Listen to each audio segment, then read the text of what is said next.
Disclaimer. We are not SEBI registered. All videos and content shared on this channel are strictly for educational purposes only. Please consult a SEBI registered financial advisor before making any investment decisions. Trading and investing involve risk. This is not financial advice. Hello friends, എല്ലാ കൂട്ടുകാർക്കും S K trading സോണിലേക്ക് സ്വാഗതം. നമ്മൾ ഒരുപാട് നാളായി video ചെയ്തിട്ട്, ഒരുപാട് നാളെന്ന് പറഞ്ഞു കഴിഞ്ഞാൽ കഴിഞ്ഞ ഞായറാഴ്ച നമ്മൾ ചെയ്തിട്ടുണ്ടായിരുന്നു. അതിനുശേഷം മാർക്കറ്റ് നമുക്കറിയാം വളരെ വീക്കായിരുന്നു. വീക്ക് എന്ന് പറഞ്ഞാൽ വലിയൊരു വീക്ക് എന്ന് പറയാൻ പറ്റില്ല, എന്നാലും നമുക്കൊരു നല്ല ട്രേഡുകൾ കിട്ടുന്നുണ്ടായിരുന്നില്ല. കാരണം സ്മോൾ ക്യാപ്പിലൊന്നും നമുക്ക് നല്ല സ്റ്റോക്കാണ്. നമ്മൾ സ്വിംഗ് ട്രേഡിംഗ് ചെയ്യുമ്പോൾ നമ്മൾ കൂടുതലായിട്ട് ഫോക്കസ് ചെയ്യുക സ്മോൾ ക്യാപ്പ് സ്റ്റോക്കുകളായിരിക്കും. അപ്പോൾ നമുക്ക് അങ്ങനെ നല്ല ഓപ്പർച്യൂണിറ്റീസ് കിട്ടുന്നില്ല. അതുകൊണ്ടാണ് നമ്മൾ വീഡിയോ ചെയ്യാണ്ടിരുന്നത്. നമുക്കിപ്പോൾ അടുത്ത ആഴ്ചയിലേക്ക് മാർക്കറ്റിൻ്റെ ഒരു ഔട്ട്ലുക്ക് എങ്ങനെയാണെന്ന് പറഞ്ഞു കഴിഞ്ഞാൽ നമുക്ക് ആദ്യം തന്നെ നിഫ്റ്റിയുടെ ചാർട്ടിലോട്ട് പോകാം. നിഫ്റ്റിയുടെ ചാർട്ടിലോട്ട് പോയിട്ട് നമുക്കൊന്ന് അനലൈസ് ചെയ്യാം എങ്ങനെയായിരിക്കും അതിൻ്റെ പ്രൈസ് ആക്ഷനും കാര്യങ്ങളൊക്കെ. ഇപ്പോൾ നമുക്കറിയാം നിഫ്റ്റി അതിൻ്റെ ഓൾ ടൈം ഹൈ നിന്നിട്ട് നല്ലൊരു എന്താ പറയുക, നമ്മൾ ബ്രേക്ക് ഔട്ട് നടക്കുമെന്ന് വിചാരിച്ചു. കാരണം ഈ ഒരു ഡബിൾ ബോട്ടൊക്കെ എടുത്ത് മേലോട്ട് പോയി നല്ലൊരു സ്വിംഗ് ഹൈ ഫോർമേഷൻ, ഒരു ബുള്ളിഷ് ഫോർമേഷൻ ആയിരുന്നു നിഫ്റ്റിയിൽ ഉണ്ടായിരുന്നത്. പക്ഷേ അവസാന സമയത്ത് ഇപ്പോൾ കണ്ടില്ല, ഇപ്പോൾ കുറച്ച് ദിവസങ്ങളായിട്ട് വളരെ നല്ലൊരു സെൽ ഓഫ് ആണ് ഇപ്പോൾ ആ ഒരു ഓൾ ടൈം ഹൈ നിന്നിട്ട് നിഫ്റ്റിയിൽ വന്നുകൊണ്ടിരിക്കുന്നത്. നമുക്കൊരു വീക്ക്ലി ക്യാൻഡിൽ എടുത്തു കഴിഞ്ഞാൽ നമുക്കറിയാം കഴിഞ്ഞ ആഴ്ചയിലത്തെ ഒരു ക്യാൻഡിൽ നോക്കിക്കഴിഞ്ഞാൽ ഈ ഒരു ഗ്രീൻ ക്യാൻഡിലാണ്. കഴിഞ്ഞ ആഴ്ചയല്ല, അതിന് മുമ്പത്തെ ആഴ്ചയിലത്തെ ഒരു ഗ്രീൻ ക്യാൻഡിലാണ്. നല്ലൊരു വോളിയത്തോടുള്ളൊരു ഗ്രീൻ ക്യാൻഡിലായിരുന്നു. പക്ഷേ രണ്ടാമത്തെ വീക്കിലെ ഒരു ഗ്രീൻ ക്യാൻഡിൽ എന്ന് പറഞ്ഞു കഴിഞ്ഞാൽ നല്ലൊരു ബെയറിഷ് ആയിട്ടുള്ളൊരു ഗ്രീൻ ക്യാൻഡിൽ, കൂടാതെ നമുക്ക് അതിൻ്റെ വോളിയം നോക്കിക്കഴിഞ്ഞാൽ ആ ഒരു ഗ്രീൻ ക്യാൻഡിനേക്കാളും നല്ലൊരു വോളിയാണ് ആ സെല്ലിങ്ങിൽ ആ ക്യാൻഡിലിന് വന്നിരിക്കുന്നത്. അപ്പോൾ അത് നമുക്കത് അത്ര നല്ല ഒരു ഇതല്ല. പിന്നെ മൂന്നാമത്തെ ദിവസം ഇപ്പോൾ കഴിഞ്ഞ ആഴ്ചയാണെങ്കിലും നല്ലൊരു ഡോജി ക്യാൻഡിലാണ് വീക്കിലി ക്യാൻഡിലിൽ നിഫ്റ്റി ക്ലോസ് ചെയ്തിരിക്കുന്നത്. അപ്പോൾ നമുക്കിപ്പോൾ ഏകദേശം നോക്കിക്കഴിഞ്ഞാൽ ഈ ഒരു ലോ ബ്രേക്ക് ചെയ്ത് കഴിഞ്ഞാൽ നിഫ്റ്റിയിൽ നമുക്ക് കുറച്ച് നാളത്തേക്ക് ഒരു ബെയറിഷ് ആയിട്ടുള്ള ഒരു സെൻറ്റിമെൻ്റ് ആയിരിക്കും. അതായത് 25,300 എന്നുള്ള റേഞ്ച് കറക്റ്റായിട്ടൊന്ന് വാച്ച് ചെയ്യുക. ആ റേഞ്ച് ബ്രേക്ക് ഔട്ട് നടന്ന് താഴത്തോട്ട് പോവുകയാണെങ്കിൽ, ബ്രേക്ക് ഡൗൺ നടന്ന് താഴത്തോട്ട് പോവുകയാണെങ്കിൽ നമുക്ക് നിഫ്റ്റിയിൽ കുറച്ച് നാളേക്ക് വീണ്ടും ഒരു സൈഡ് വേസ് ടു നെഗറ്റീവ് ആയിട്ടുള്ളൊരു മാർക്കറ്റ് ആവാനാണ് കണ്ടിട്ട് സാധ്യത. പക്ഷെ അതല്ല, ഇവിടെ നിന്ന് തന്നെ റിക്കവർ ആവുകയാണെങ്കിൽ, ഇപ്പോൾ കഴിഞ്ഞ ദിവസമാണെങ്കിൽ നോക്കിക്കഴിഞ്ഞാൽ ഈ ഒരു റേഞ്ചിൽ നിന്നാണ് റിക്കവർ. അത് വീക്കിലി കാണില്ലാണല്ലോ, ഒരു 1-2 ദിവസത്തെ ഒരു ആ റേഞ്ച് വന്ന് ടെസ്റ്റ് ചെയ്തിട്ട് മേലോട്ട് പോയിരുന്നു. അതിന് ശേഷമാണ് ഇവിടുന്ന് വീണ്ടും ഒരു സെൽ ഓഫ് വന്നത്. അപ്പോൾ നമുക്ക് ഈ റേഞ്ചിൽ തന്നെ റിക്കവർ ആവുമോ നമുക്കറിയില്ല. ഇപ്പോൾ റിക്കവർ ആവുകയാണെന്ന് പറഞ്ഞു കഴിഞ്ഞാൽ ഈ ഒരു ഹൈ ബ്രേക്ക് ചെയ്യണം. അപ്പോൾ ഉദാഹരണത്തിനുണ്ട് ഈ ഒരു ഹൈ അവസാനത്തെ ഈ ഒരു റേഞ്ച് എന്ന് പറഞ്ഞു കഴിഞ്ഞാൽ 25,900 എന്നുള്ള റേഞ്ച് ബ്രേക്ക് ചെയ്ത് മേലോട്ട് പോവുകയാണെങ്കിൽ നമുക്ക് വീണ്ടും നിഫ്റ്റിയിൽ ഓൾ ടൈം ഹൈയിലോട്ട് വരാനുള്ള സാധ്യത ഉണ്ട്. അവിടുന്ന് വീണ്ടും സെല്ലിങ് വരും ഇല്ലയോ നമുക്ക് അറിയില്ല. കാരണം FIS ഇപ്പോഴും കണ്ടിന്യൂസ് ആയിട്ട് സെല്ലിങ്ങിൽ തന്നെയാണ്. അവരൊരു കറക്റ്റായിട്ടുള്ളൊരു ബൈയിങ്ങിലോട്ട് ഇതുവരെ വന്നിട്ടില്ല. അപ്പോൾ അതും വളരെ നെഗറ്റീവായിട്ട് തന്നെ മാർക്കറ്റ്. പിന്നെ DISന്റെ നല്ലൊരു സപ്പോർട്ട് കാരണം കൊണ്ടാണ് മാർക്കറ്റ് വലിയ ഫാൾ വരാതെ പിടിച്ചു നിൽക്കുന്നത്. പണ്ടൊക്കെ എന്ന് പറഞ്ഞു കഴിഞ്ഞാൽ FIS കണ്ടിന്യൂസ് സെല്ല് ചെയ്ത് കഴിഞ്ഞാൽ മാർക്കറ്റ് വളരെയധികം താഴത്തോട്ട് പോകുന്ന നല്ലൊരു ഡൗൺ ട്രെൻഡിലോട്ട് പോകുന്ന ഒരു മാർക്കറ്റായിരുന്നു. നമുക്കറിയാം കുറച്ച് നാൾ മുമ്പൊക്കെ ട്രേഡ് ചെയ്യുന്നവർക്ക് അറിയാൻ പറ്റും. പക്ഷേ അതല്ല ഇപ്പോഴത്തെ മാർക്കറ്റ് എന്ന് പറഞ്ഞു കഴിഞ്ഞാൽ അവർ എത്ര സെല്ല് ചെയ്താലും നമ്മുടെ DIS നല്ല രീതിയിൽ സപ്പോർട്ട് ചെയ്തിട്ട് മാർക്കറ്റിന് ഒരു ലെവലിൽ ഫാൾ ആവാണ്ട് നോക്കാറുണ്ട്. വളരെ നല്ലൊരു ഹ്യൂജ് ആയിട്ടുള്ള ഈ മ്യൂച്വൽ ഫണ്ടിലൊക്കെ ആളുകൾ ഇൻവെസ്റ്റ് ചെയ്യുന്ന ആ ഒരു ഫണ്ട് നന്നായിട്ട് അവർ ഈ ഒരു മാർക്കറ്റിൽ വിനിയോഗിക്കുന്നത് കൊണ്ടാണ് മെയിനായിട്ട് മാർക്കറ്റിന് അധികം ഫാൾ ആവാണ്ട് പിടിച്ചു നിൽക്കുന്നത്. അതല്ല എന്ന് പറഞ്ഞു കഴിഞ്ഞാൽ നിഫ്റ്റി ഇപ്പോഴും ചിലപ്പോൾ ഒരു 20,000 ആ റേഞ്ചിലൊക്കെ വരേണ്ട സമയം കഴിഞ്ഞിരിക്കുന്നു. അപ്പോൾ നമുക്ക് നോക്കിക്കഴിഞ്ഞ് കഴിഞ്ഞാൽ അപ്പോൾ ഈ റേഞ്ചുകളൊക്കെ ഒന്ന് വാച്ച് ചെയ്യുക. അപ്പോൾ ഞാൻ വാച്ച് ചെയ്യുന്ന 25,300 എന്നുള്ള റേഞ്ചാണ് ഞാൻ കൂടുതലായിട്ട് നോക്കുന്നത്. കാരണം ഇപ്പോൾ ഓപ്ഷൻ ട്രേഡ് ചെയ്യുന്നവർക്കൊക്കെ ആ റേഞ്ചിന് താഴെ വേണമെങ്കിൽ പുട്ട് ഓപ്ഷനൊക്കെ സെല്ല് ചെയ്യുന്നതായിരിക്കും കുറച്ചുകൂടി സേഫ് ആയിട്ടുള്ള ഒരു മെത്തേഡ്. ആ റേഞ്ച് ബ്രേക്ക് ചെയ്ത് കഴിഞ്ഞാൽ വീണ്ടും നമുക്ക് വരുന്ന ഒരു സപ്പോർട്ട് എന്ന് പറഞ്ഞു കഴിഞ്ഞാൽ 24,500 എന്നുള്ള റേഞ്ചാണ്. പക്ഷെ ഞാൻ പ്രതീക്ഷിക്കുന്നത് നിഫ്റ്റി അധികം ഫാൾ ആവില്ല. ഈ റേഞ്ചിൻ്റെ ഉള്ളിലായിരിക്കും മിക്കവാറും നിഫ്റ്റി ട്രേഡ് ചെയ്യുക എന്നുള്ളതാണ് എൻ്റെ ഒരു കണക്കൂട്ടിൽ. ഇപ്പോൾ താഴത്തോട്ട് വരികയാണെങ്കിൽ തന്നെ ഇവിടുന്ന് വന്നിട്ട് ടെസ്റ്റ് ചെയ്തിട്ട് മേലോട്ട് പോകാനാണ് ഒരു സാധ്യത എന്നാണ് തോന്നുന്നത്. നമുക്ക് എന്തായാലും അറിയില്ല, മാർക്കറ്റിൻ്റെ അവസ്ഥയാണ്. ടെക്നിക്കലി നോക്കുമ്പോൾ നമുക്ക് ഈ രീതിയിൽ പോകാനാണ് സാധ്യത. ഓക്കെ, നമുക്ക് സ്മോൾ ക്യാപ്പിലോട്ടൊന്ന് പോവാം. സ്മോൾ ക്യാപ്പ് കഴിഞ്ഞ ദിവസം ഒരു നെഗറ്റീവ് ക്ലോസിംഗ് ആണ് ഉണ്ടായിരുന്നത്. ഇപ്പോൾ ഒരു വീക്ക്ലി ചാർട്ട് എടുത്താലും നമുക്കറിയാം ഈ ഒരു റേഞ്ചിൽ നിന്ന് രണ്ട് തവണ ഇപ്പോൾ ഈ റേഞ്ചിൽ നിന്ന് സപ്പോർട്ട് എടുത്തിട്ട് കയറിയിട്ടുണ്ട്. ഇപ്പോൾ മൂന്നാമത്തെ തവണയെങ്കിലും ആ ഒരു ക്യാൻഡിൽ കണ്ടു കഴിഞ്ഞാൽ ഒരു സപ്പോർട്ട് എടുത്ത പോലെ ഉണ്ട്. പക്ഷേ നമുക്ക് അറിയില്ല എങ്ങനെയായിരിക്കും എന്നുള്ളത്. ആ റേഞ്ച് നല്ല രീതിയിൽ സപ്പോർട്ട് എടുത്ത് കയറി വരികയാണെങ്കിൽ ഞാൻ വാച്ച് ചെയ്യുന്ന റേഞ്ച് എന്ന് പറഞ്ഞു കഴിഞ്ഞാൽ 18,030 എന്നുള്ള റേഞ്ചാണ്. ആ റേഞ്ചാണ് എൻ്റെ അവസാനത്തെ ഒരു സ്വിംഗ് ഹൈ.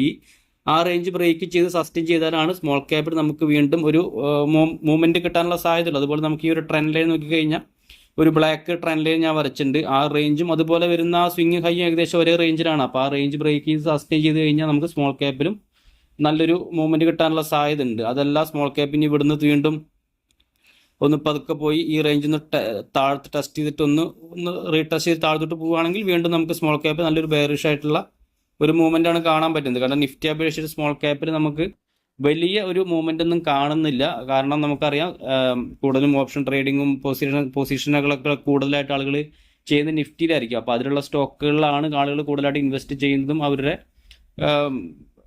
കാര്യങ്ങളൊക്കെ കൂടുതലായിട്ട് ചെയ്യുക. അപ്പോൾ അതുകൊണ്ടാണ് നിഫ്റ്റി അധികം മൂവ് ചെയ്യുന്നത്. അല്ലാണ്ട് മാർക്കറ്റിൻ്റെ സെൻറ്റിമെൻറ്റ് നല്ലതായത് കൊണ്ടല്ല. അവരുടെ പൊസിഷൻസൊക്കെ അവർ മാനേജ് ചെയ്യുമ്പോൾ പല സ്റ്റോക്കുകളിൽ ബൈയും സെല്ലൊക്കെ ചെയ്യേണ്ടി വരും. അപ്പോൾ അതുകൊണ്ടാണ് നിഫ്റ്റിയിലുള്ള സ്റ്റോക്കുകളിൽ, അതും എല്ലാ സ്റ്റോക്കുകളിലും ഒന്നും ബൈയൊന്നും വരുന്നില്ല, ചില സ്റ്റോക്കുകളിൽ മാത്രമാണ് ഒരു ബൈയിങ് ഒക്കെ വരുന്നത്.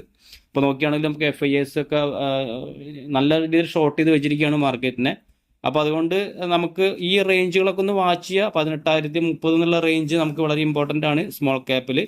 അതുപോലെ സപ്പോർട്ടായിട്ട് 17,000 എന്ന റേഞ്ച്, 17,050 എന്നുള്ള റേഞ്ച് വളരെ നല്ലൊരു സപ്പോർട്ടാണ് സ്മോൾ ക്യാപ്പിൽ. അത് റേഞ്ചൊക്കെ ബ്രേക്ക് ചെയ്ത് താഴത്തോട്ട് പോവുകയാണെങ്കിൽ നമുക്ക് കുറച്ച് നാൾ നല്ല രീതിയിൽ താഴത്തോട്ട് പോകാനുള്ള സാധ്യത കൂടുതലാണ്. കൂടാണ്ട് നമുക്ക് ഒരുപാട് ട്രേഡുകളൊന്നും എടുക്കാനും പറ്റില്ല. അപ്പോൾ ഒന്ന് മാക്സിമം നമുക്കൊരു 18,000 മുകളിലൊക്കെ സസ്റ്റെയിൻ ചെയ്യുമ്പോൾ സ്മോൾ ക്യാപ്പിൽ നമുക്ക് നല്ല ഓപ്പർച്യൂണിറ്റീസ് കിട്ടും. അതുവരെ വെയിറ്റ് ചെയ്യുക. കൂടാണ്ട് നമുക്ക് വേണമെങ്കിൽ ETF-ലൊക്കെ പല യൂട്യൂബേഴ്സും പറയുന്നുണ്ട് അത് നല്ലൊരു ഓപ്പർച്യൂണിറ്റിയാണ്. ഇപ്പോൾ നമുക്ക് ഈ സ്റ്റോക്കുകളെ പോലെയല്ല ETF എന്നുള്ളത്. ETF എന്ന് പറഞ്ഞു കഴിഞ്ഞാൽ നമുക്ക് ധൈര്യമായിട്ട് തന്നെ ഇൻവെസ്റ്റ് ചെയ്യാം. കാരണം നമ്മളിപ്പോൾ ഒരു സ്റ്റോക്കിൽ ഇൻവെസ്റ്റ് ചെയ്യുകയാണെന്ന് പറഞ്ഞു കഴിഞ്ഞാൽ ഒരു സ്റ്റോക്ക് താഴത്തോട്ട് പോയി തിരിച്ചു വരുമോ ഇല്ലയോ നമുക്ക് അറിയാൻ പറ്റില്ല. പക്ഷേ ഒരു സെക്ടറിലാവുമ്പോൾ അതിലുള്ള പല സ്റ്റോക്കുകളും മൂവ് ചെയ്യും, പല സ്റ്റോക്കുകളും താഴത്തോട്ട് പോകും. പക്ഷേ ഓവറോൾ നോക്കിക്കഴിഞ്ഞാൽ ഒരു സ്റ്റേബിൾ ആയിട്ടുള്ളൊരു മൂവ്മെൻ്റ് ആയിരിക്കും ETF-ന് ഉണ്ടാവുക, ആ ഒരു സെക്ടറിലെ പെർഫോമൻസ്. കാരണം ഒരേ സെക്ടറിൽ തന്നെ ചില സ്റ്റോക്കുകൾ ഡൗൺ ട്രെൻഡ് ആയിരിക്കും, ചില സ്റ്റോക്കുകൾ ഒരു സൈഡ് വേസ് ആയിരിക്കും, ചില സ്റ്റോക്കുകൾ അപ്പ് ട്രെൻഡ് ആയിരിക്കും. അപ്പോൾ നമുക്ക് ആ രീതിയിൽ ഇൻവെസ്റ്റ് ചെയ്യുകയാണെന്ന് പറഞ്ഞു കഴിഞ്ഞാൽ നമുക്ക് വലിയൊരു ഹ്യൂജ് ലോസ് സ്റ്റോക്കിൽ വരുന്ന പോലെ 30-40% ലോസ് ഒന്നും വരില്ല.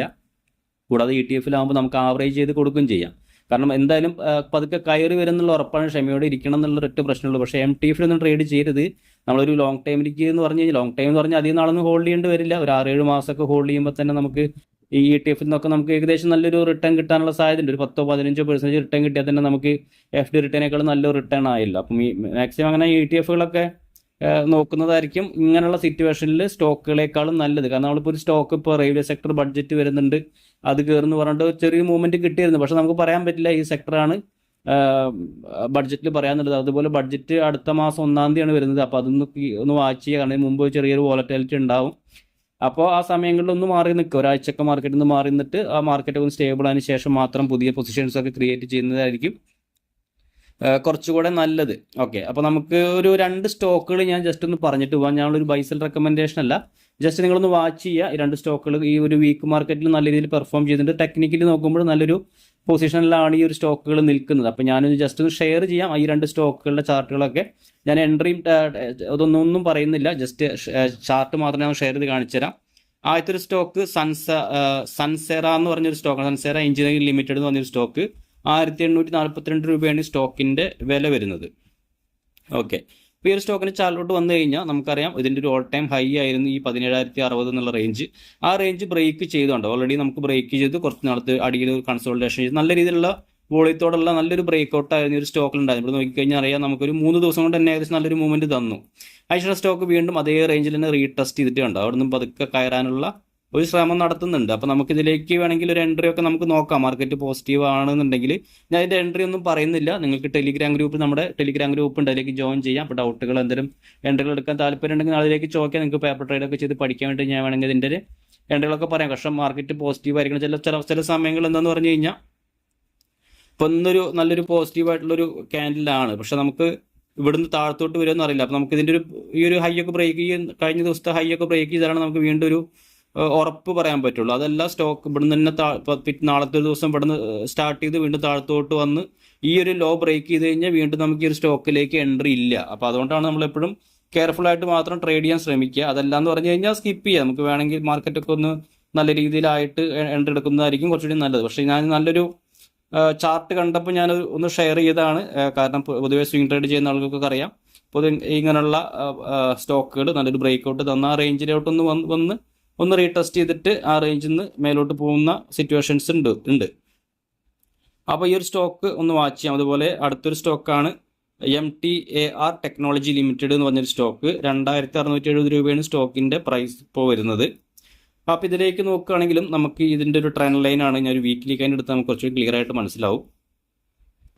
കണ്ടില്ലേ ഇതിൻ്റെ ഈ റേഞ്ച് ബ്രേക്ക് ഔട്ട് ആണ്. അപ്പോൾ നോക്കി കഴിഞ്ഞാൽ ഏകദേശം ഈ റേഞ്ച് ഏകദേശം അത് അടുത്ത് തന്നെയാണ്. ഇപ്പോൾ നമുക്ക് നോക്കിക്കഴിഞ്ഞാൽ 2022 വന്ന ഈ റേഞ്ചിലോട്ട് വന്നതാണ്.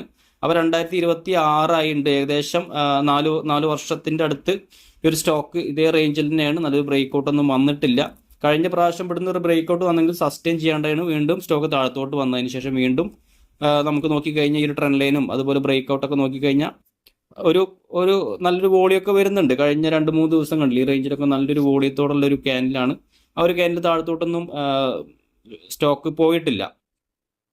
അപ്പോൾ നമുക്കിതിലേക്ക് 2740 എപ്പോൾ ഒക്കെ നമുക്കിതിലേക്ക് വേണമെങ്കിൽ കുറച്ച് ക്വാണ്ടിറ്റി ആഡ് ചെയ്യുന്നതുകൊണ്ട് കുഴപ്പമില്ല.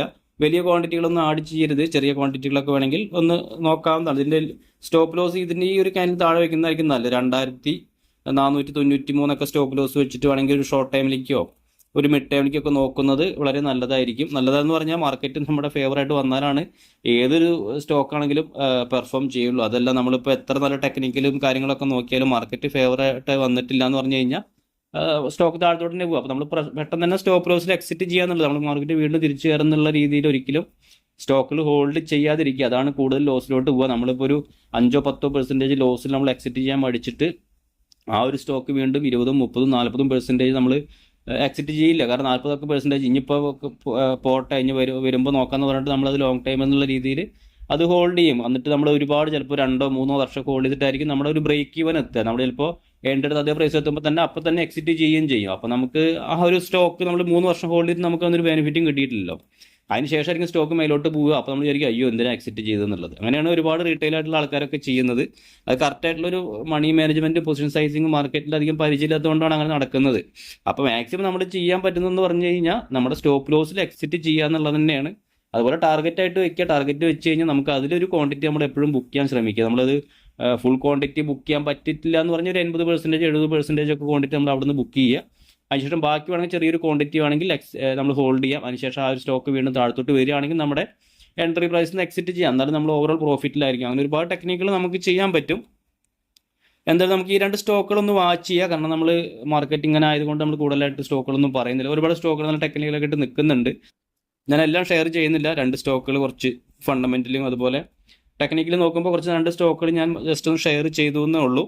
മാർക്കറ്റൊക്കെ നാളെയും പോസിറ്റീവ് ആണെന്ന് പറഞ്ഞാൽ നമുക്ക് കണ്ടിന്യൂസ് ആയിട്ട് തന്നെ വീഡിയോസ് പഴയ പോലെ ചെയ്തുകൊണ്ടിരിക്കാം. ഞാൻ മാർക്കറ്റ് വീക്ക് ആയതുകൊണ്ടാണ് വീഡിയോ ചെയ്യാത്തത്. ഓക്കെ, അപ്പോൾ അതുപോലെ എല്ലാവരും നമ്മുടെ ടെലിഗ്രാം ഗ്രൂപ്പിൽ ജോയിൻ ചെയ്യുക. നമ്മൾ സബ്സ്ക്രൈബ് ചെയ്യാതെ കാണുന്ന സുഹൃത്തുക്കൾ ദയവ് സബ്സ്ക്രൈബ് ചെയ്യുക. അതുപോലെ എല്ലാവരും ഒന്ന് ലൈക്ക് ചെയ്ത് സപ്പോർട്ട് ചെയ്യുക. എന്നാലും നമ്മൾ ഇതുപോലെ ഡെയിലി വീഡിയോസ് ചെയ്യാൻ ഒരു ഇൻട്രസ്റ്റ് ഉണ്ടാവുള്ളൂ. കാരണം പുതുതായിട്ട് മാർക്കറ്റിൽ വരുന്ന ആളുകൾക്കൊക്കെ നമ്മളെപ്പോലുള്ള ഇതേപോലെ സിമ്പിളായിട്ടുള്ള വീഡിയോസൊക്കെ വളരെ ഇഷ്ടപ്പെടും. കാരണം ഒരുപാട് വീഡിയോസിൽ ഒരുപാട് ജാർഗൺസും ടെക്നിക്കൽ ടേംസും ഇതൊക്കെ പറയാറുണ്ട്. നമ്മൾ വളരെ സിമ്പിളായിട്ട് തന്നെ ആളുകൾക്ക് മനസ്സിലാവുന്ന രീതിയിൽ എൻട്രികളും ടാർഗറ്റും സ്റ്റോപ്പ് ലോസും ഒക്കെ പറഞ്ഞു കൊടുക്കുന്ന ഒരു ചെറിയൊരു ചാനലാണ്. നമുക്കിതിന് മുമ്പ് ഒരു ചാനൽ ഉണ്ടായിരുന്നു, അത് ചെറിയ യൂട്യൂബിൻ്റെ പ്രശ്നങ്ങൾ കാരണം അത് അടിച്ചു പോയി.